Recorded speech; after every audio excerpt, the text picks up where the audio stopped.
It's an interesting line. Look at this right through here.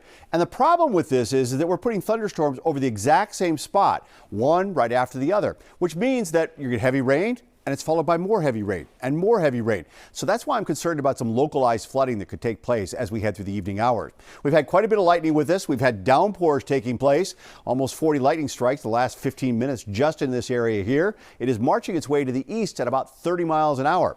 I would say the strongest right now is around the Medfield area, but even as you head over towards Weymouth, a pretty good downpour going on. And then you just keep traveling back, and they keep going from Palmer to Springfield all the way out into New York State. And this line is just kind of working its way eastward. So if you're in that area, be cautious. There's going to be a lot of ponding on the roads as we head through the evening hours. And then behind it is even more thunderstorm activity. But notice what's happening. See how it's really in this area here? And if you draw a line, that's why Connecticut is in a severe thunderstorm watch, but not into Massachusetts. That may track more to the south than anything. I think the heaviest rains will be south of Mass Pike tonight. I put a tracker on this just to give you a rough idea. It would put into Worcester around 11 o'clock. It would put into Boston around midnight or so, obviously past the maximum heating of the day, but there is so much tropical moisture in the air that if these thunderstorms could tap into that, that's why I say downpours may be our biggest issue we have to deal with. So we'll keep that going, and then we'll wait for this reinforcement to come in from the west. 11 o'clock. But see where it's going? It's heading more toward the south than anything. It may be southeastern Mass that actually gets the heaviest rain out of this after midnight tonight.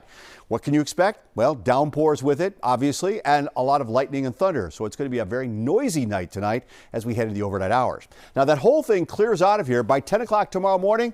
Look at that. It's clearing off to the west. We're getting some sunshine in here, lower humidity. Actually, tomorrow afternoon looking like a beautiful day, and Friday looking even better. So for this evening, we're keeping an eye on those downpours and the potential for some damaging winds. We haven't seen from these cells that we've seen so far, right kind of like on the Mass Pike, not any really strong winds with it just yet. So they haven't really crossed that severe threshold, but they certainly have got a lot of rain with them and a lot of lightning with them as well. So you see where the heaviest rain is going to set up, really into this area here where we could get another 1 to 2 inches of rain out of the whole thing.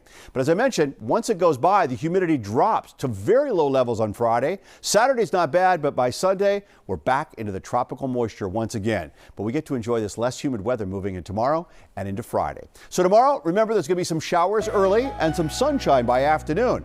Friday, the humidity's down, the temperatures are cooler, and we have lots of sunshine. Saturday's threat for showers is during the afternoon. It's hit or miss stuff. Most of us probably won't see anything, but the threat's going to be out there. Sunday is the better chance that we'll see some showers and thunderstorms. It gets warm, gets muggy, and that's when we get those thunderstorms to fire up. But next week is looking like fairly pleasant weather once again, but we'll keep an eye on those thunderstorms tonight and interrupt programming if necessary if any of those get strong or severe.